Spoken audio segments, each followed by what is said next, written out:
Derivative बताए थे ना पिछले क्लास में, ठीक है। Rules of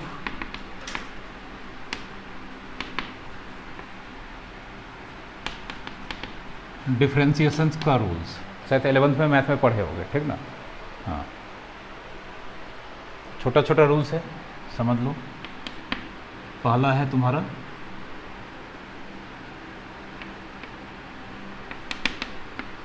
y equals to के इंटू एफ एक्स। के क्या है? कांस्टेंट, ठीक ना। तो y डिपेंड कर रहा है किस पे? x पे। तो dy बाय dx, कांस्टेंट बाहर हो जाएगा और डी एफ एक्स पर dx, ठीक है। जैसे example y equals to 3x cube, D Y by D x, 3 outside और D x cube by D x, 3 और 3 एक्स स्क्वायर, 9 एक्स स्क्वायर हो गया, ठीक ना। दूसरा रूल y इक्वस टू के F x P G x H x Q x plus so on. इस तरह का टर्म को बोलते हैं कॉम्बिनेशन ऑफ फंक्शन। हर दो फंक्शन के बीच या तो साइन माइनस है या क्या है, प्लस है, ठीक ना। और किसी किसी फंक्शन के साथ कांस्टेंट इनटू है, यहाँ k है, यहाँ p है, यहाँ पे कुछ नहीं तो कितना समझा जाएगा 1। तो dy बाय डी एक्स, पहला टर्म में k इंटू फंक्शन बाहर हो जाएगा k और D F x by D x, फिर साइन माइनस है तो माइनस लिखेंगे, हाँ p बाहर हो जाएगा, d g x by D x, d h x by D x, d q x by h बाहर क्यों होगा, ठीक ना। अब प्लस सो ऑन, ठीक है। मतलब कह सकते हैं यहाँ पे ये फंक्शन का कॉम्बिनेशन है तो यहाँ पे ये डेरिवेटिव का कॉम्बिनेशन है, ठीक है।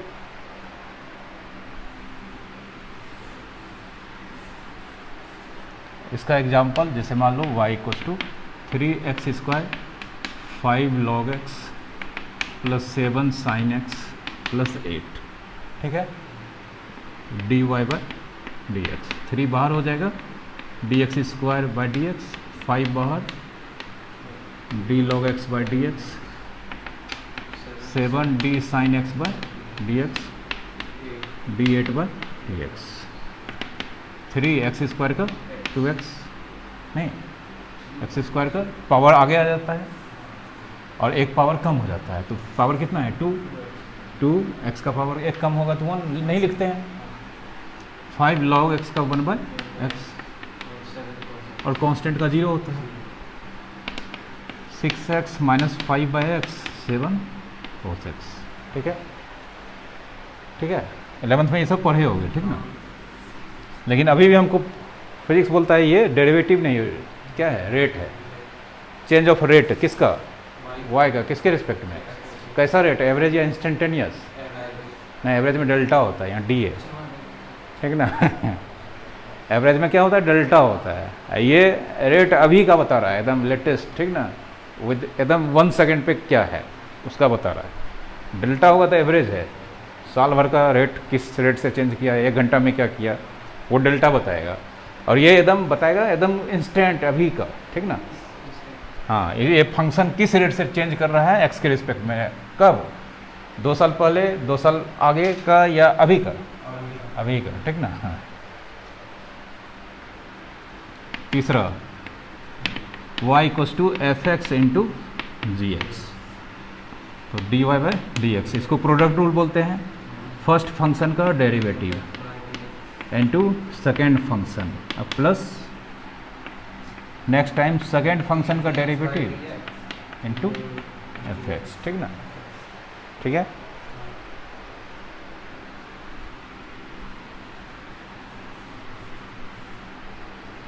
इसका एग्जांपल मान लो y equals to 3x cube into A X, ठीक है। तो ये फंक्शन वाला पार्ट हो गया, ये पहला फंक्शन, ये दूसरा फंक्शन, बीच में क्या चीज़ इनटू, और ये कांस्टेंट अपना बाहर में है, तो D Y by D x constant शुरू वाला ही रूल बोल दिया था, बाहर रहेगा। और सारा कम ब्रैकेट में करेंगे,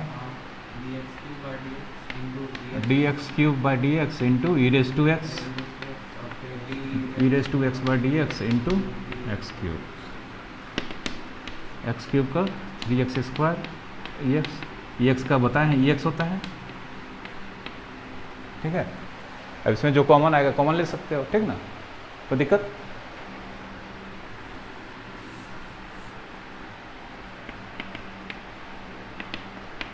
इसको कोसेंट रूल बोलते हैं, ठीक ना, f x by g x, then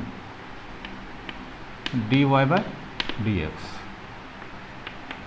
D F x by D x into ji x, d g x by into f x, whole upon denominator में जो फंक्शन होगा इसका होल स्क्वायर, ठीक है।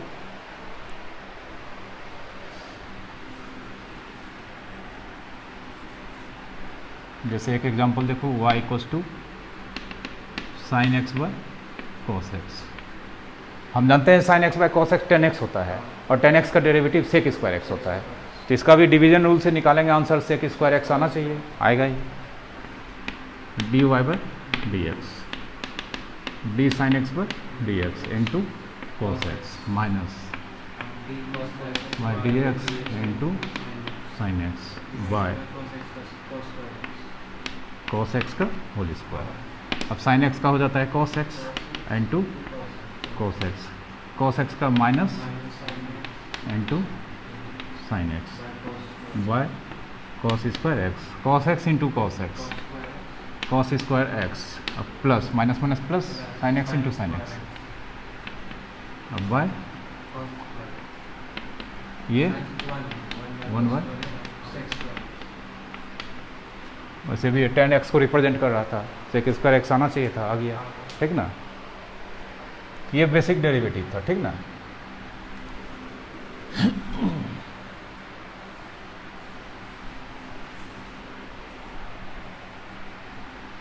अभी एक एग्जाम्पल है, उसी से सब चीज़ समझना। जैसे मान लो एग्जाम्पल है F x equals to 3x square log x plus 11, ठीक ना।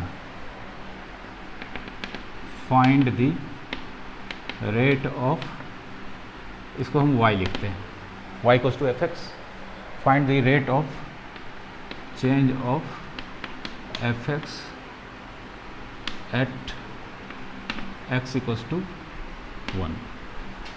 Rate of change of F X निकालना है जब x का वैल्यू कितना होता है, ठीक ना, D Y by D X. इसका एक और सिंबल होता है एफ डैश एक्स, क्या, और ये पढ़ चुके हैं, कहलाता है rate of change of F X. ये क्या कहलाता है पूरा term, rate of change of किसका, एफ एक्स का, सिंबल हो गया है एफ डैश एक्स, ठीक है। अब D Y by D X निकालते हैं, तो बाहर कौन होगा, 3 डी एक्स, हाँ चलो डी एक्स स्क्वायर, फिर D log x by D x, तो ये 3 2 जा 6x, इसका 1 बाई एक्स कितना 0, ये हो गया किसका वैल्यू, हाँ। अब हमको निकालना है rate of change of F x, मतलब ये चीज़ निकालना है, लेकिन कब, जब x का वैल्यू कितना हो 1 पे, तो therefore F dash X equals to 1, ठीक है। या इसको एफ डैश 1 भी लिखते हैं, x हटा के सीधा कितना लिख दिए 1, जहाँ जहाँ x से कितना रखेंगे, ये 7 हो गया, ठीक है, कोई दिक्कत, ठीक है।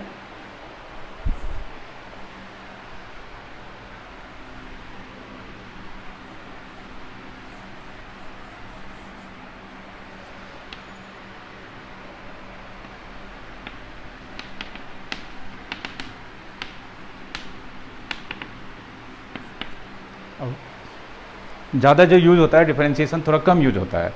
12 में सबसे ज़्यादा यूज होता है इंटीग्रेशन, ठीक ना। पहला चैप्टर से ही एकदम लगा हुआ है इंटीग्रेशन, ठीक ना। पहला बुक तो समझ लो इंटीग्रेशन पे ही डिपेंड करता है, ठीक ना। दूसरा बुक में इंटीग्रेशन बहुत कम है, पहला बुक में इंटीग्रेशन भरा पड़ा है, हर चैप्टर में बड़ा बड़ा डेरिवेशन है, बिना इंटीग्रेशन के वो छोटा हो ही नहीं सकता है, ठीक ना। अगर इंटीग्रेशन यूज़ नहीं किए तो जो एक पेज में डेरिवेशन है वो कम से कम 10 पेज में हो जाएगा, ठीक ना। और फिर किसी से नहीं हो पाएगा, वो हमसे भी नहीं हो पाएगा अगर इंटीग्रेशन नहीं लगाएंगे, ठीक ना।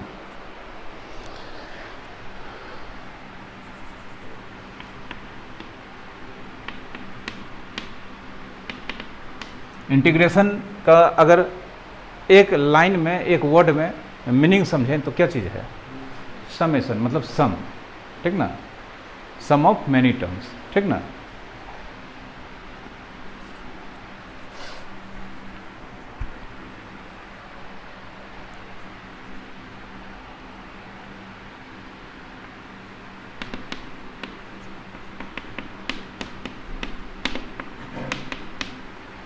मान लो एक फंक्शन है f(x), इसका ये डेरिवेटिव है और आंसर कितना आ रहा है, ठीक ना। मतलब एक फंक्शन को डिफ्रेंशिएट किए, आंसर आया, ठीक ना। अब क्या करेंगे? अब आंसर को कुछ करेंगे, पूछेंगे कि आंसर को कुछ करेंगे या कुछ पूछेंगे, बताएंगे, पूछेंगे उसे कि बताओ तुम्हारा किस फंक्शन का डेरिवेटिव है, तो वो क्या बताएगा, ठीक ना। तो वो जो करेंगे या पूछेंगे कि तुमने साथ क्या करें ताकि तुम बता दो कि तुम किस फंक्शन के डेरिवेटिव है, तो वो क्या करना पड़ेगा?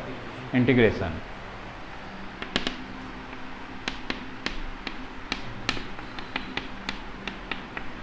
ठीक है, मतलब ये इसका इनवर्स प्रोसेस है। क्या है? इनवर्स।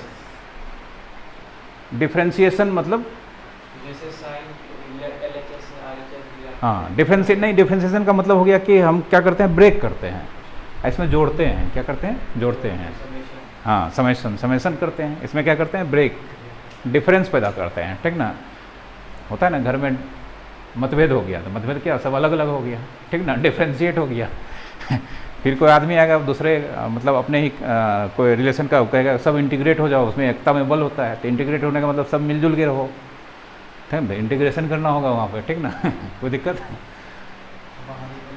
है?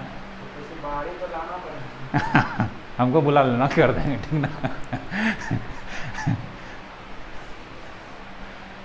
तो इंटीग्रेशन में बहुत ताकत है, ठीक ना। इसलिए देखते हो फिजिक्स में इंटीग्रेशन करो, बड़ा बड़ा चीज़ क्या हो जाता है, एकदम सब जुट के एकदम छोटा हो जाता है, ठीक ना। और डिफरेंस करोगे तो हर आदमी अपना घर बनाना करेगा, ज़मीन भी ज़्यादा यूज़ होगा, पैसा भी ज़्यादा खर्चा होगा। एक जगह रहोगे सब चीज़ बच जाएगा, ठीक ना। कोई दिक्कत? अब यहाँ पर ये सिंबल क्या है? हाँ, ये सिंबल ऑफ इंटीग्रेशन, बस यही बताएंगे, ठीक ना। बाकी वो मैथमेटिक्स हम जो पढ़ रहे हैं अभी, क्या मैथमेटिक्स पढ़ रहे हैं फिजिक्स के लिए, ठीक ना, मैथ के लिए तो पढ़ नहीं रहे हैं। तो ये सिंबल कहलाता है इंटीग्रेशन। यहाँ पे ये फंक्शन जिस वेरिएबल में होगा उसी वेरिएबल में यहाँ पे इंटीग्रेट होगा। अगर यहाँ पे GY होगा तो यहाँ DY हो जाएगा, अगर यहाँ GT होगा तो यहाँ क्या हो जाएगा? GT। आंसर भी FT में होगा, ठीक ना, कोई दिक्कत? +C हमेशा लिखेंगे। ये क्या है? कांस्टेंट ऑफ,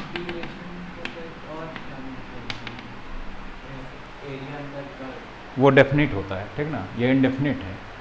ये जो इंटीग्रेशन है जिसके ऊपर और नीचे कुछ नहीं लिखा रहता है, ये कहलाता है इनडेफिनिट इंटीग्रल। क्या कहलाता है? इनडेफिनिट। ये overall answer called indefinite integral. क्या कहलाता है? इनडेफिनिट इंटीग्रल, ठीक ना। जैसे एक एग्जांपल देखो, sin x का डेरिवेटिव पढ़ें कितना होता है? cos x। sin x + 1 का डेरिवेटिव भी कितना होगा? cos x होगा। sin x + 2 का डेरिवेटिव भी कितना होगा? अब देखो f(x) का डेरिवेटिव कितना, तो gx का इंटीग्रेशन क्या चीज़? f(x), तो यहाँ से बोलो, ठीक है, सॉरी, इंटीग्रेशन किसका? cos x का कितना? साइन, अभी sin x लिखेंगे क्योंकि इसके पास कुछ नहीं है। अब इसका बोलो cos x dx, किसका डी? हाँ, sin x + 1, यहाँ कुछ नहीं तो कितना है? 0। इसका बोलो sin x + 2, अगला बार sin x + 3, sin x + 4, समझे? इधर वाला पोर्शन क्या है? फिक्स है। sin x फिक्स है, बदल कौन रहा है? कांस्टेंट। इसलिए यहाँ पे 0 1 2 3 नहीं लिखते, क्या लिखते हैं? C। मेरा नाम C से स्टार्ट होता है, ठीक ना। बुक में भी सी आता है, ठीक ना। तो ये कांस्टेंट ऑफ क्या है, इंटीग्रेशन है। तो ये बोलो, ये आंसर सेम है या बदल रहा है? सेम कहाँ है, 0 है +1 है, बदल रहा है। हाँ ठीक ना, तो ये आंसर बदल रहा है, मतलब फिक्स्ड है या कि फिक्स्ड नहीं है। हाँ, इसलिए क्या क्या कहलाता है, इनडेफिनिट। कारण कौन है, कांस्टेंट, ठीक ना। कोई दिक्कत, डेफिनिट होगा ना तो ये चीज़ होगा ही नहीं, नहीं रहता है, ठीक ना। उसका आंसर फिक्स्ड रहेगा, कोई दिक्कत, ठीक है।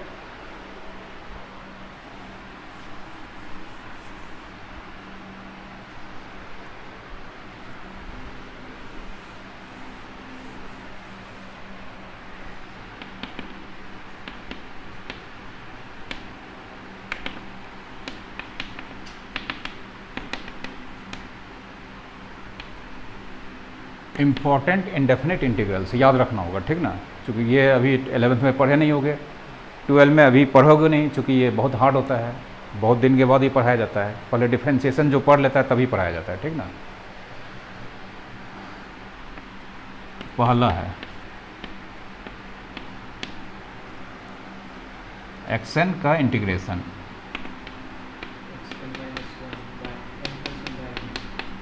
ठीक है। डिफ्रेंशिएशन में माइनस होता है, यहाँ पे क्या हो जाता है, प्लस। वहाँ पावर इनटू होता है, यहाँ क्या हो जाता है, डिवाइड हो जाता है। जैसे एग्जांपल x पे पावर 10 dx, तो एक पावर ऐड हो जाएगा, तो प्लस c तो भूलोगे नहीं, ठीक ना, कोई दिक्कत।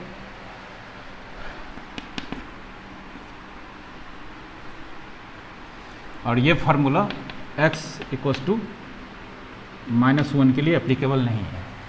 -1 होगा तो यहाँ 0 हो जाएगा, तो नीचे 0 अलाउड है, तो इसमें सारा नंबर चलेगा, सिर्फ कौन नहीं चलेगा, समझ रहे हो आयुष। तो अगर -1 होगा तो इसको 1/x लिख सकते हैं। तो 1/x का स्पेशल फार्मूला है log mod x + c, ठीक है।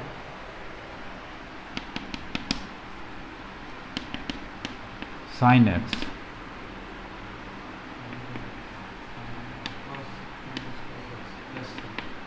ठीक है।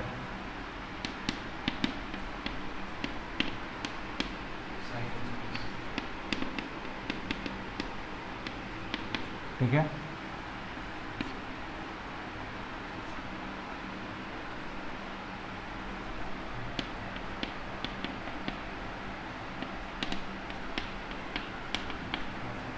ठीक है। इसमें ज़्यादा नहीं लिखते हैं, यूज़ नहीं है, ठीक ना। बेसिकली ये यूज होता है, ठीक ना। sin x cos x use होता है, फिर आगे चल के जो जहाँ यूज होगा ना वहीं लिख देंगे, ठीक है। नहीं बहुत है वो याद भी नहीं रहेगा, और सबसे बड़ा बात है यूज़ ही नहीं, और सबसे ज़्यादा यूज़ ये होता है, ये होता है, ये होता है, ठीक ना। और है बहुत, ठीक ना। तो जो अगर कहीं यूज़ होगा तो वहीं लिखेंगे, या मैथ फिर पढ़ोगे तो वो सब आ जाएगा, ठीक ना। नहीं तो ये याद नहीं होता है, डेरिवेटिव याद रखना पड़ेगा, और वो 11th में पढ़ के भी आए हो, ठीक ना, कोई दिक्कत। इसका थोड़ा सा रूल्स है वो बता देते हैं, और फिर डेफिनेट यूज होता है, ठीक ना।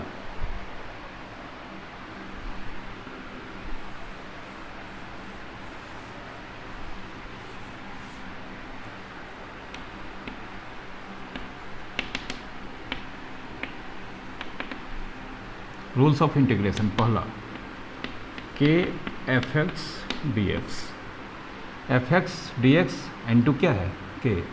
डिफ्रेंशिएशन में कांस्टेंट अगर इंटू हो रहा था तो बाहर हो जाता था, यहाँ भी बाहर हो जाएगा, इंटीग्रेशन हो जाएगा तुम्हारा fx का, ठीक है।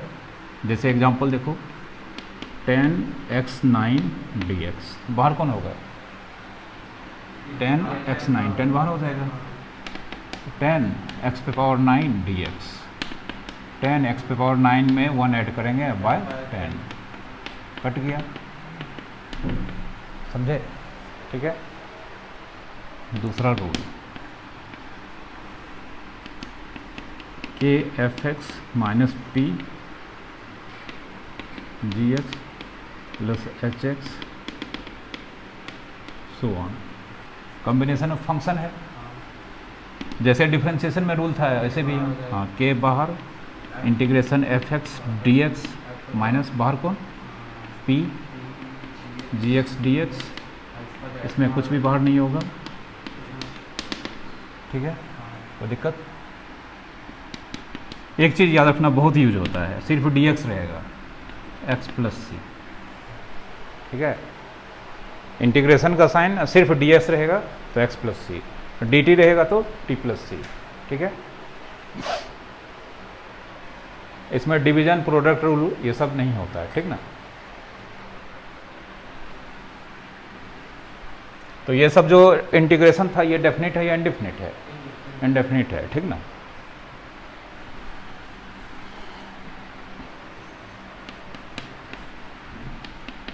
F X D x. ठीक है, अगर मान लो एक फंक्शन है एफ एक्स, इसका indefinite integral G X plus कितना है? C. Then F X D x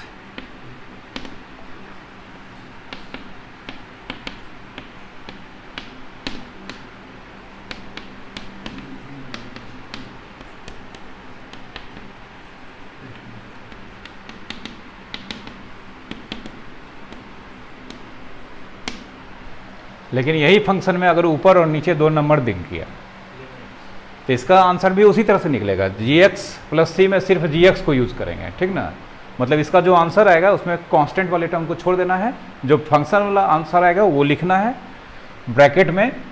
ये कहलाता है लोअर लिमिट। क्या कहलाता है? Lower limit. और ऊपर वाला ऑफकोर्स क्या कहलाएगा? Upper limit. तो ये स्क्वायर ब्रैकेट में इस फंक्शन वाला में नीचे लोअर, अपर, ऊपर, बाद में इस फंक्शन का वैल्यू अपर लिमिट पर, मतलब जी बी, तुरंत उसके बाद बिना इधर उधर देखे साइन देना है क्या चीज़? माइनस, फिर इसी फंक्शन का वैल्यू लोअर लिमिट। ठीक ना, ये जो आंसर आएगा वो कहलाएगा डेफिनिट इंटीग्रल। क्या कहलाएगा? Definite integral. ठीक ना, और एक चीज़ और,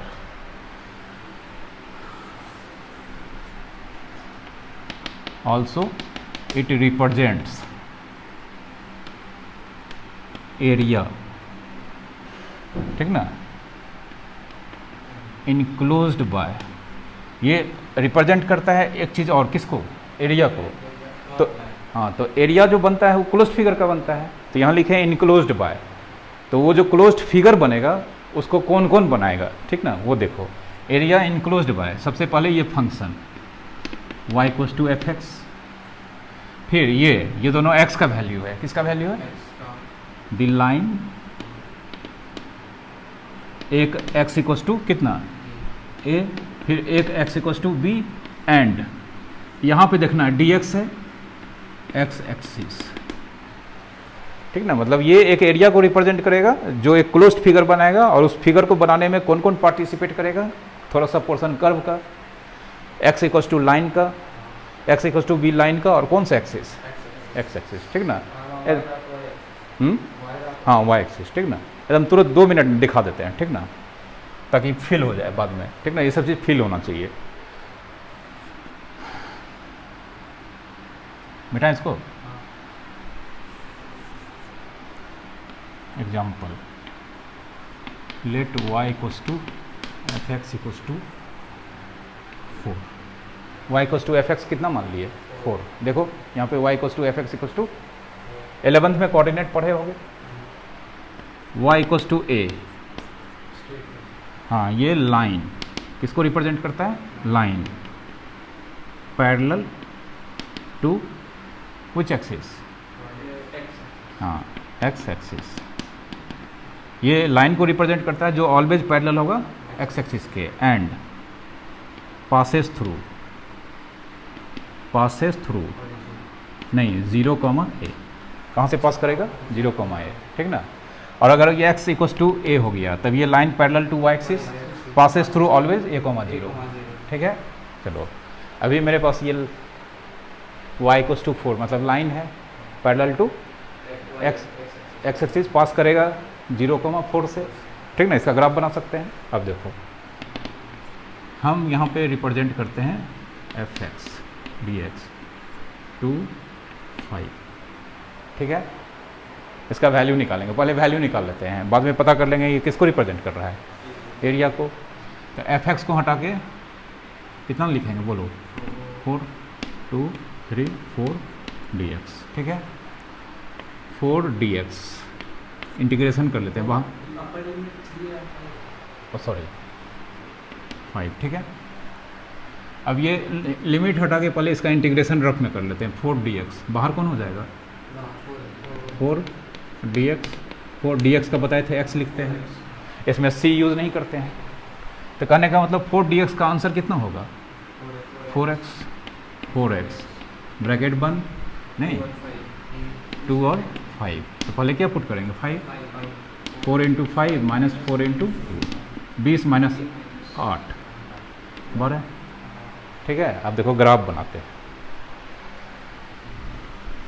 ग्राफ बनाएंगे, एरिया आएगा कितना, 12 आना चाहिए। ये मान लेते हैं 1 2 3 4 5, 1 2 3 4 5। y इक्वल्स टू 4 कहाँ से जाएगा, 0 4 से, 1 2 3 4 यहाँ से जाएगा, और ये पैरेलल, ये y इक्वल्स टू 4 का ग्राफ हो गया। x इक्वल्स टू, ये x का वैल्यू, x इक्वल्स टू 2 कहाँ से जाएगा, 2 0 से, 1 2 2 0 से, ये x इक्वल्स टू 2, और फिर x इक्वल्स टू कितना, 5 यहाँ से जाएगा,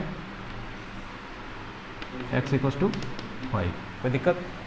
तो ये y इक्वल्स टू 4 का इतना सा पोर्सन, x इक्वल्स टू 2 का इतना सा पोर्सन, x इक्वल्स टू 5 का इतना सा पोर्सन, और x एक्सिस ये सब मिलकर ये क्लोज फिगर बना रहा है, देख लो, ठीक है।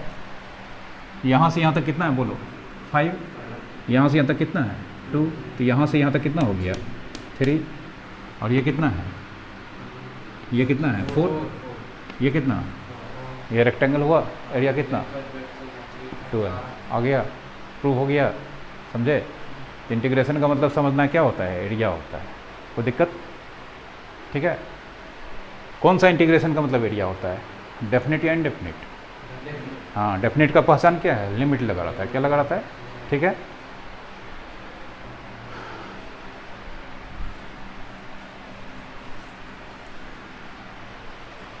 डेफिनेट में इतना आएंगे, ठीक ना, ठीक है। अब इसके बाद जो सबसे ज़्यादा यूज होता है, ठीक ना, वो ट्रिग्नोमेट्री होता है, ठीक ना। उसके बाद फिर थोड़ा सा कोऑर्डिनेट होता है, ठीक ना। लेकिन उसके पहले थोड़ा सा एक और चीज़ यूज होता है, डायरेक्टली प्रोपोर्शनल, इन्वर्सली प्रोपोर्शनल होता है ना। तो डायरेक्टली प्रोपोर्शनल होता है तो हम जैसे मान लो ए बी के डायरेक्टली प्रोपोर्शनल है तो ए बी लगाते हैं। इस साइन को हटाते हैं तो ए को तो क्या लिखते हैं, ठीक ना, क्यों लिखते हैं, पढ़े हो आज तक, नहीं पढ़े हो, वही पढ़ाएंगे, ठीक ना। टीचर पढ़ाते आया है, मान लियो, टीचर का सब बात काहे मानेंगे, ठीक ना। जो समझने लगे तो अधिकार बनता है कि पूछेंगे, सर 9 से यूज़ करते आ रहे हैं कि डायरेक्टली प्रोपोर्शनल का साइन हटाएंगे तो के लगा देंगे, तो के आ गया कैसे, ऐसे तो जो मन सो लगा देंगे, ठीक ना। वही पढ़ना है, के क्यों लगाते हैं, ठीक है, कोई दिक्कत।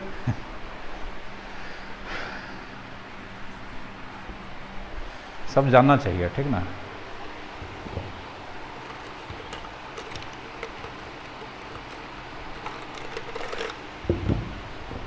जीरो से डिवाइड क्यों नहीं करते हैं, सर बताएं, इसलिए बोलो, हाँ तुमको तो बताया नहीं, क्यों नहीं करते हैं, अरे वो तो बताया ठीक, क्यों नहीं पॉसिबल है, वही तो बताया है।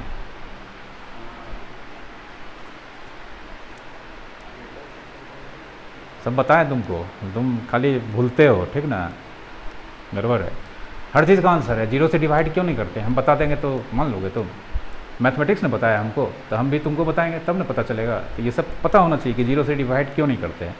जिस लेवल में हो उस लेवल का सारा आंसर पता होना चाहिए। हाँ कुछ ऐसा चीज़ है जो इस लेवल पे हम तुमको वो चीज़ नहीं बता सकते, वो समझ में नहीं आएगा, वो ऊपर का चीज़ है, ठीक ना, मतलब हायर क्लासेस का है, वो समझ में नहीं आएगा। लेकिन जो अंडर क्लासेस का चीज़ है वो तो पता होना चाहिए, ठीक ना। तो जीरो से डिवाइड क्यों नहीं करते हैं ये पता होना चाहिए, ये क्वेश्चन सबको पता होना चाहिए। के क्यों लगाते हैं ये अभी पता चल जाएगा, ठीक ना।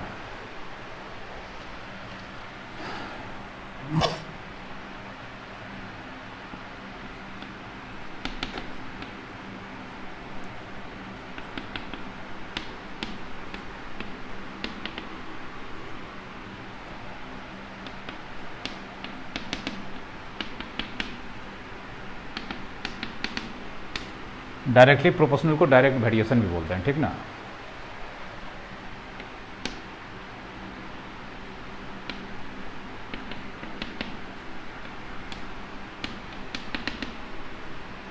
दो क्वांटिटी ए एंड बी, दोनों चेंज कर रहा है, ठीक ना। क्वांटिटी जो होता है वो चेंज करने के लिए बनता है, ठीक ना। तो दो क्वांटिटी ए एंड बी, हाँ वेरिएबल क्वांटिटी है, दो क्वांटिटी ए और बी वेरिएबल क्वांटिटी है, ठीक ना। दोनों चेंज कर रहा है, ठीक ना, दोनों एक दूसरे पे डिपेंड करता है। लेकिन इस तरह से चेंज कर रहा है कि ए बढ़ता है तो बी भी क्या होता है, बढ़ता है, ठीक ना, और ए घटता है तो, लेकिन इस तरह से चेंज कर रहा है कि दोनों का वैल्यू चेंज होता है, लेकिन हर टाइम दोनों के वैल्यू का रेशियो फिक्स्ड होता है, ठीक ना। जैसे एक example, A number of pens, B their cost.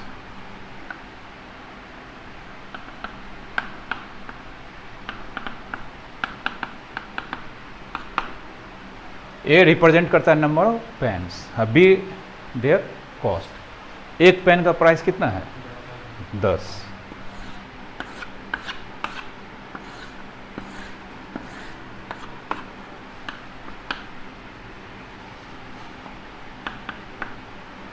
ए, ठीक ना, मान लेते हैं 5 पेन है, एक पेन है कितना रुपया देना पड़ेगा, 10। 5 पेन है कितना, 50। बी बाय ए बोलो कितना, कितना, 10, 20, हाँ पेन बढ़ के 20 हो गया, 20 दाएँ 200 ना, 200। इसका रेशियो 200/20 कितना, 10, ठीक ना, 25, ठीक है। 10 घट गया, मान लेते हैं 15,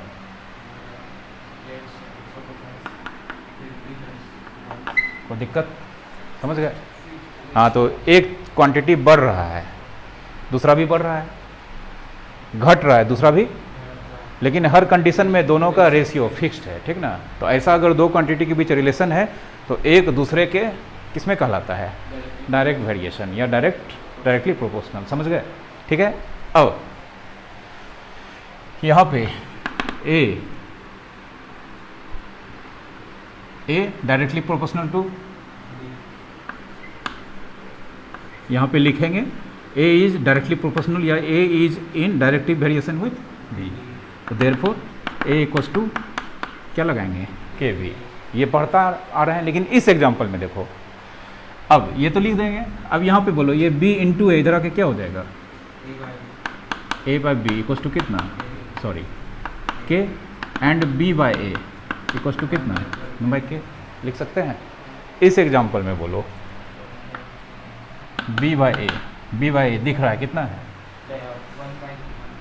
10 है, बी बाय ए कितना है, तो therefore B equals to 10a 1/10 B equals to A. कोई दिक्कत।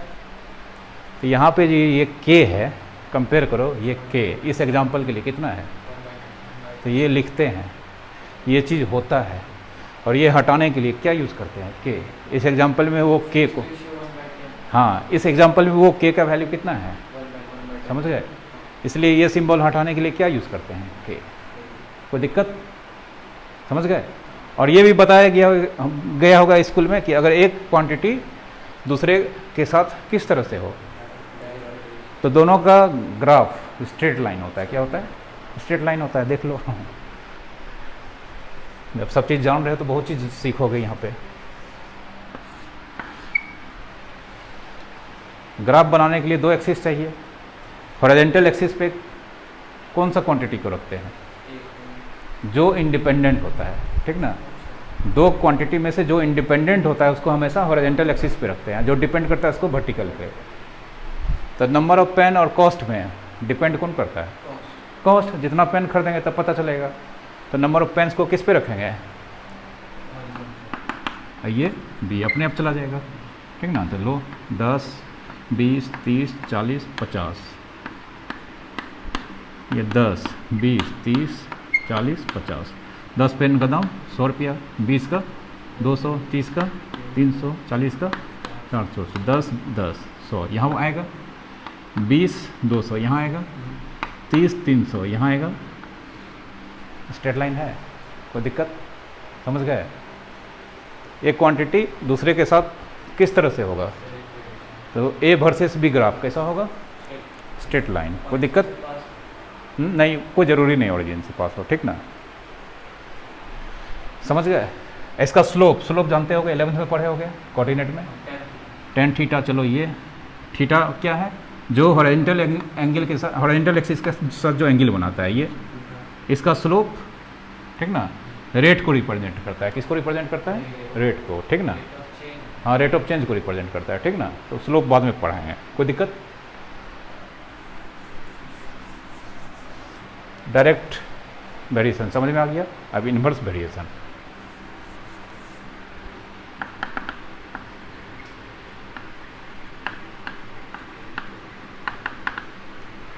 इन्वर्सली प्रोपोर्शनल और इन्वर्स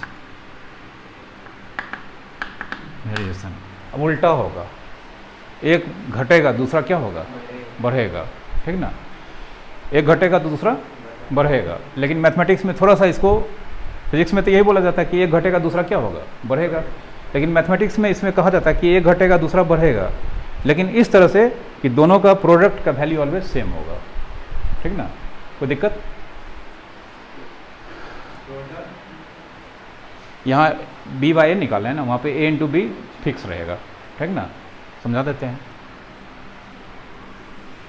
तो फिर से A and B two quantity.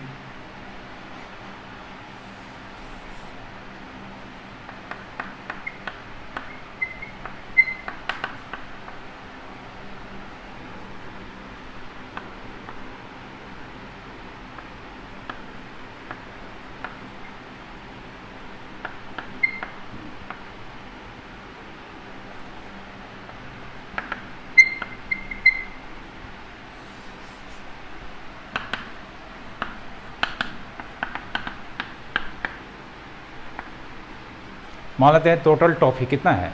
200।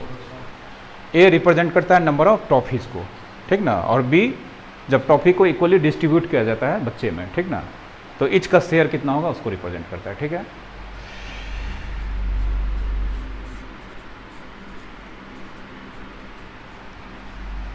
मान लो टॉफ़ी तो फिक्स कर दिए कितना? 200। बच्चा दे दिए हैं 50। इसका शेयर कितना हो जाएगा? 4।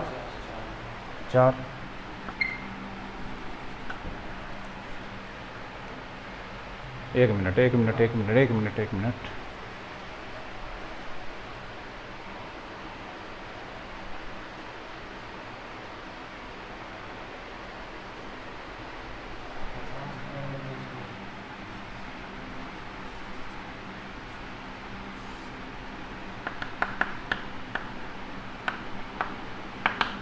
अब ठीक हो गया। नंबर ऑफ चिल्ड्रन है, बी ईच का शेयर। तो ए बच्चा कर देते हैं कितना? 200। ईच का शेयर कितना हो जाएगा? सॉरी, ए बच्चा 50 कर देते हैं, ठीक ना? ईच का शेयर कितना? 4। ए इंटू बी कितना? 200, ठीक ना? घटा देते हैं तो ईच का शेयर 5। देखो ये घटा, ये बढ़ा, ठीक ना? फिर बढ़ा देते हैं 2, ठीक ना? कोई दिक्कत? फिर घटा देते हैं 10, ठीक ना? सब कितना आएगा? ठीक है। ए और बी, एक बढ़ता है दूसरा क्या होता है? घटता है। लेकिन दोनों कंडीशन में, हर कंडीशन में दोनों का प्रोडक्ट क्या रहता है? फिक्स रहता है, ठीक ना? तो यहाँ पे A is inversely variation with B. अगर इस तरह से दो क्वांटिटी के बीच होता है तो एक दूसरे के साथ क्या कहलाता है?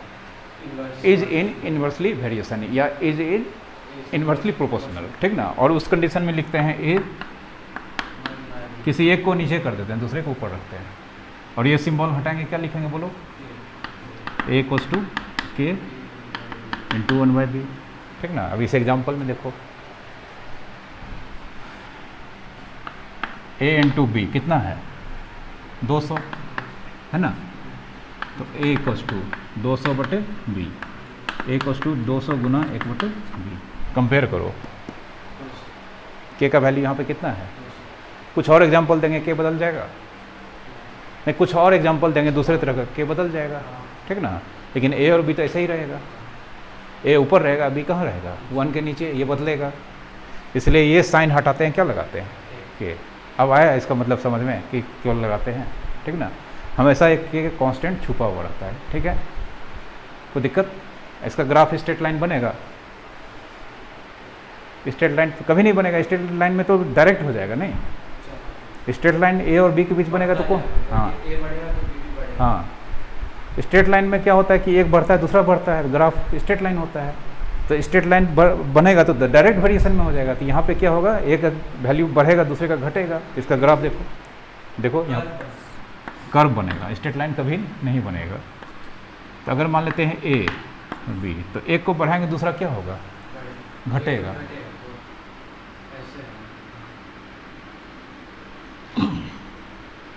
इधर जाने पे बोलो ए का वैल्यू बढ़ेगा या घटेगा, और ऊपर जाने पे बी का वैल्यू बढ़ेगा, और नीचे आने पे, तो चलो ग्राफ को नीचे कर रहे हैं तो देखो ग्राफ नीचे आ रहा है तो ये वाला उधर भाग रहा है, ऐसा होगा, ठीक है।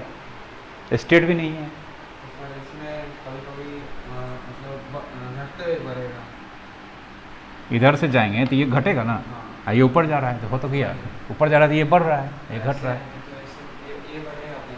हाँ समझ गए, ऐसा रहेगा ग्राफ, कोई दिक्कत, ठीक है। फिजिक्स में भी ये सब सिचुएशन आएगा तो ग्राफ दिखेगा, पता चल जाएगा ये इसके क्या है, इन्वर्सली है, क्या है, ठीक है, समझ में आ जाएगा ना।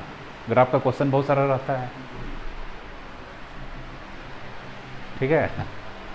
कोई भी बुक खरीदो, ठीक ना, ये सब के शुरू पेज में रहता है, कैलकुलस रहेगा, ट्रिग्नोमेट्री रहेगा, थोड़ा बाइनोमियल थ्योरम का फार्मूला रहेगा, डायरेक्टली इन्वर्सली नहीं रहता है जनरली, ठीक ना, वो सब लोअर क्लासेस में पढ़ाया जाता है। लेकिन ये इसलिए दिया जाता है कि मैथमेटिक्स का उतना नॉलेज आपको रहना चाहिए, ठीक ना, नहीं तो फिर आपको दिक्कत होगा, ठीक है। और वेक्टर तो रहना ही चाहिए 12 में।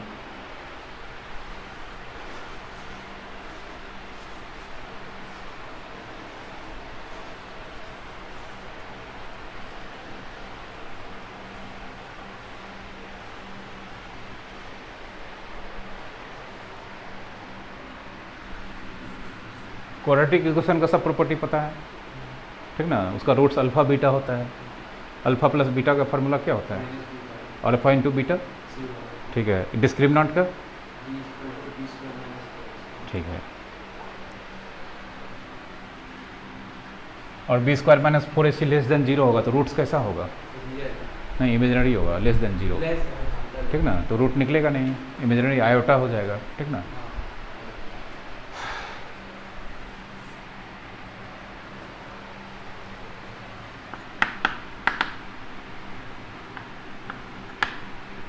ट्रिग्नोमेट्री, ठीक ना, इसका ज़बरदस्त यूज हो रहा है।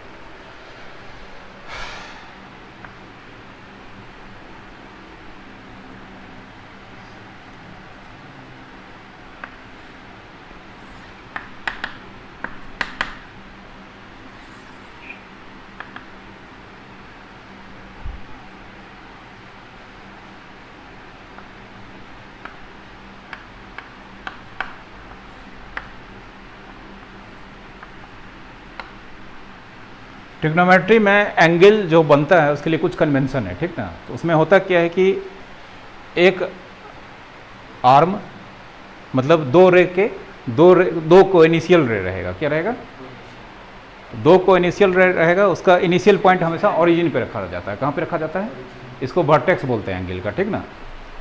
तो उसमें से एक आर्म जो होगा ये मतलब दो रे में से दोनों एंगल का आर्म कहलाता है, क्या कहलाता है। और एक आर्म हमेशा फिक्स रहेगा, मतलब वो जहाँ है वहीं रहेगा, तो उसको हमेशा रखा जाता है पॉजिटिव एक्स एक्सिस के अलॉन्ग। देख लो ये है तुम्हारा फिक्स्ड आर्म और फिक्स्ड साइड, ये हो गया तुम्हारा वर्टेक्स, ठीक ना। और एंगल का दूसरा आर्म घूमेगा किसके अलॉन्ग, वर्टेक्स के अलॉन्ग, ठीक ना। तो एंगल का दूसरा आर्म जिसको रिवॉल्विंग आर्म बोलते हैं, क्या बोलते हैं, रिवॉल्विंग आर्म, ये हमेशा वर्टेक्स के अबाउट घूमेगा, या तो एंटी क्लॉकवाइज या क्लॉकवाइज। तो एंटी क्लॉकवाइज अगर घूमेगा तो एंगल पॉजिटिव लिया जाएगा और क्लॉकवाइज नेगेटिव, ठीक ना। और ये एंगल किसी भी मेजर का हो सकता है, ठीक ना। एक रोटेशन के बाद अगर घूमेगा तो वो 360 से ज़्यादा होता चला जाएगा, कोई दिक्कत, ये पता हो ये होगा।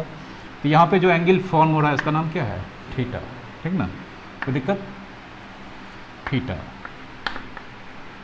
एंगल, जिसका आर्म क्या क्या है, ओ ए और ओ बी, और वर्टेक्स कहाँ पे है, ओरिजिन पे, ठीक ना। ट्रिग्नोमेट्री में एक चीज़ और है कि जो एंगल लिया जाता है रेडियन में लिया जाता है, क्या लिया जाता है, रेडियन में, ठीक ना, इज टेकन इन रेडियन, ठीक ना। ट्रिग्नोमेट्री में या हायर फिजिक्स में जो एंगल रहता है, अगर ट्रिग्नोमेट्री लगाना है तो उसको रेडियन में मेजर किया जाता है, ठीक ना। अब रेडियन क्या होता है पता है, एक रेडियन क्या होता है,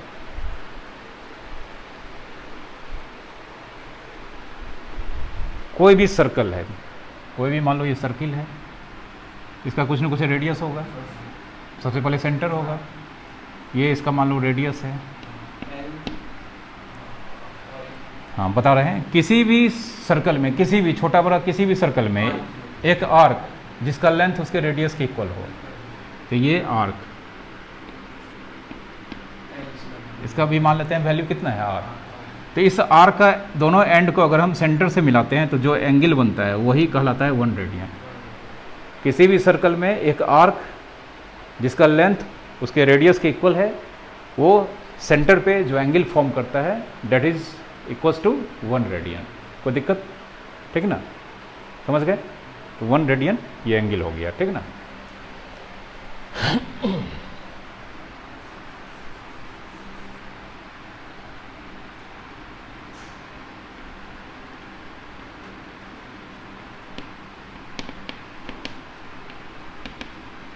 वन रेडियन ये फिक्स्ड एंगल होता है। कैसा होता है, मतलब कांस्टेंट, ठीक ना। अब x डिग्री है, किसमें, डिग्री में, इसको कन्वर्ट करना है किस में, रेडियन में, x इंटू π/180 रेडियन। अगर एंगल डिग्री में है, इसको रेडियन में कन्वर्ट करना है तो कितना से मल्टीप्लाई कर देंगे, π/180 से। पाई का वैल्यू पुट नहीं करेंगे, ठीक है। हाँ 1 रेडियन को हम कह सकते हैं π/180, ये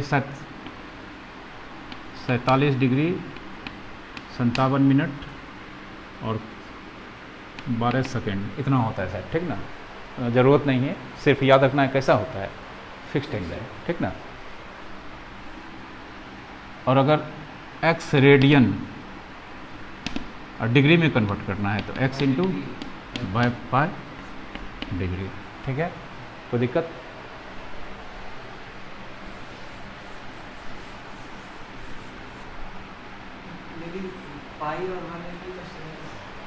नहीं, पाई रेडियन 180 डिग्री, पाई सिर्फ लिखते हैं तो पाई रेडियन माना जाता है, पाई रेडियन 180 डिग्री होता है, ठीक ना। कोई दिक्कत,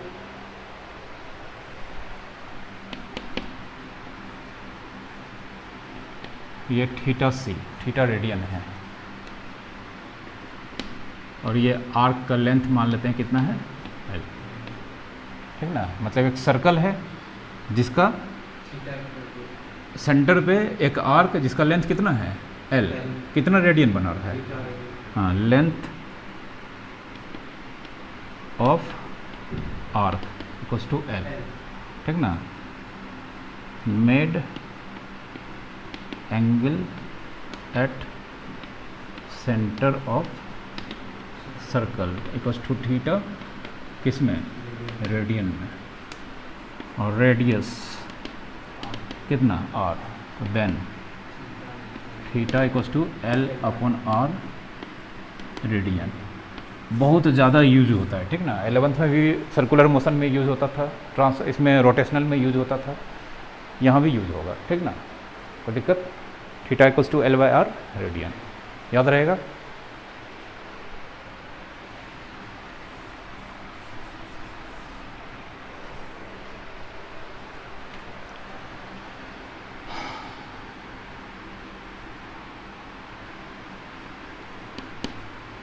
ये सब तो पता हो, sine square theta plus cos square theta, one, हाँ आइडेंटिटी है, ठीक ना, ट्रिग्नोमेट्रिकल आइडेंटिटी।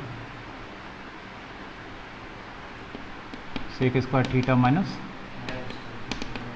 ठीक है, cosec square theta minus sine theta into cosec theta, one, tan theta into cot theta, one, नहीं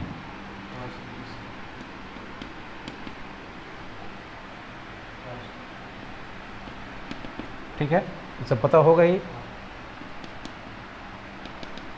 sign theta by cos theta, tan theta and cos theta by sine theta, cot theta, ठीक ना।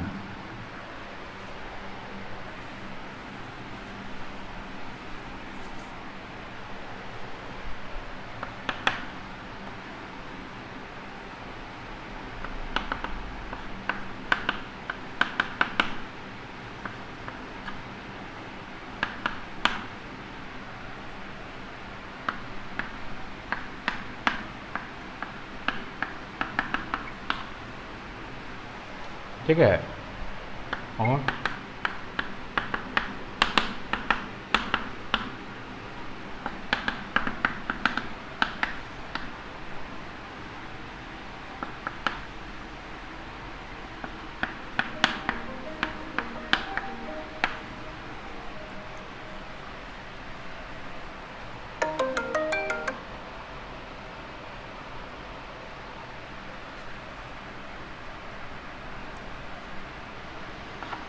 ये बहुत बड़ा group का formula है, ठीक ना, ये बहुत काम का है। यहाँ पे sine n into pi by two, या तो प्लस थीटा या माइनस थीटा, तो पाई बाई टू रेडियन में है, डिग्री में 90 डिग्री होता है, ठीक ना। और यहाँ पे n क्या है, इंटीजर, बेसिकली हम लोग यहाँ पर लेंगे नेचुरल नंबर। हम लोग इसको लिमिटेड कर दिए हैं, किसके लिए, नेचुरल नंबर के लिए, ठीक ना। और मैथमेटिक्स पर हो गए तो इंटीजर को रिप्रेजेंट करता है। हम इसको भी हटा दिए, क्या लिख दिए हैं, साइन की जगह पे टी। टी का मतलब हो गया trigonometrical ratio, sine cos tan sec cos cot, मतलब सब के लिए, ठीक ना। तो एन क्या है, तो नेचुरल नंबर या तो ऑड होता है या इवन होता है। केस वन एन क्या हो, इवन होगा, ठीक ना। तो अब यहाँ पे अगर साइन में क्वेश्चन है तो आंसर साइन में होगा। साइन में अगर क्वेश्चन है, आंसर किस में होगा, साइन में। डेट इज अगर टी में क्वेश्चन है तो आंसर किस में होगा, ठीक है, दिखा देते हैं।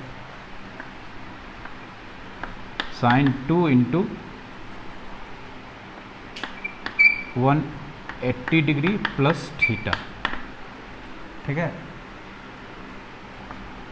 180 डिग्री को 90 का कितना टाइम्स लिख सकते हैं, 2 टाइम्स।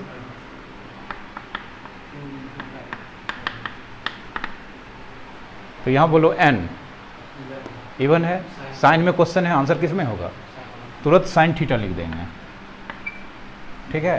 अब यहाँ पे साइन या तो साइन थीटा का साइन होगा, अब या तो प्लस होगा या माइनस होगा। तो 180 प्लस थीटा, ये पूरा एंगल देखना है कौन सा क्वाड्रेंट में है, 180 प्लस थीटा थर्ड में है। थर्ड में साइन का साइन क्या होता है, एंगल नेगेटिव होता है, ठीक ना, ये पता होगा ही। y x फर्स्ट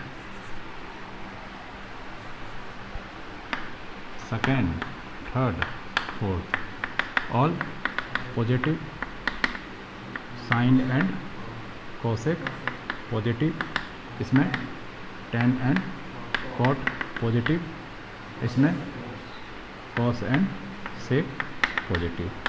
तो 180 डिग्री प्लस थीटा, यहाँ से यहाँ तक 180 और प्लस थीटा, इसमें इन कर देंगे, इसमें नेगेटिव, यहाँ आंसर क्या होगा, नेगेटिव। समझ गए। 10 360 माइनस थीटा, 360 90 का कितना टाइम्स, 4, तो 10 4 इंटू 90 माइनस थीटा, तो ऑड या इवन, इवन तुरंत 10 थीटा लिख देंगे पहले, उसके बाद साइन तय करेंगे, लिख दिए। 360 माइनस थीटा कौन सा क्वाड्रेंट? फर्स्ट और फोर्थ। यहाँ से यहाँ तक 360 और माइनस थीटा इसी में रह जाएंगे। माइनस तो फोर्थ में 10 पॉजिटिव या निगेटिव? Negative negative. यहाँ क्या लगाएंगे? ठीक है, देखो कितना ग्रुप को रिप्रेजेंट कर रहा है। ठीक है, सब हो जाएगा नहीं। जैसे एग्जाम्पल cos 210 डिग्री निकालना है, 180 के करीब है तो 180 में थोड़ा सा ऐड करना होगा, कितना? 30। अब cos A 2 गुना 90 और प्लस 30 लिखना होगा, तो 2 इवन है तो तुरंत cos 30 लिख देंगे। लेकिन ये एंगल कौन सा क्वाड्रेंट? कौन सा क्वाड्रेंट? थर्ड माइनस, तो cos 30 का वैल्यू आ गया। ठीक है, कोई दिक्कत? ये हो गया इवन के लिए। अब नेचुरल नंबर इवन के साथ साथ क्या होता है? ऑड होता है। जब ऑड होगा, इवन का समझ गए? साइन कॉस हाँ,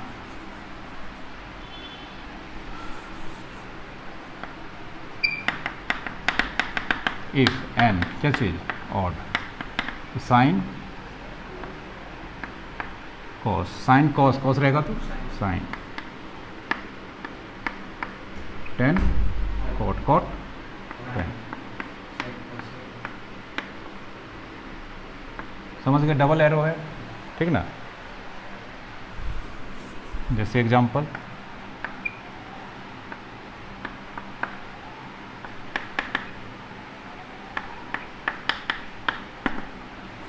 टू 70 डिग्री 90 का कितना टाइम्स? 3। तो सेक 3 इंटू 90 डिग्री प्लस थीटा। तो सबसे पहले ऑड है तो सेक किस में?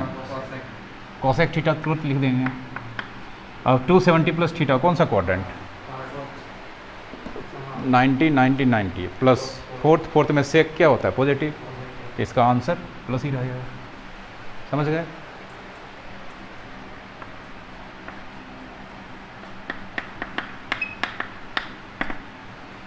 डायरेक्ट बोलो कितना?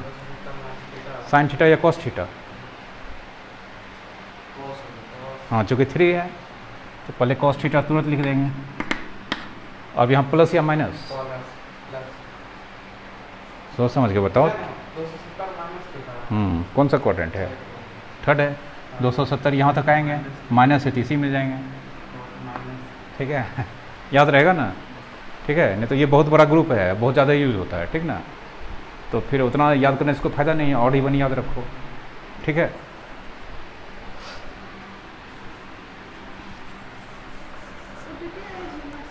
OTP आया है।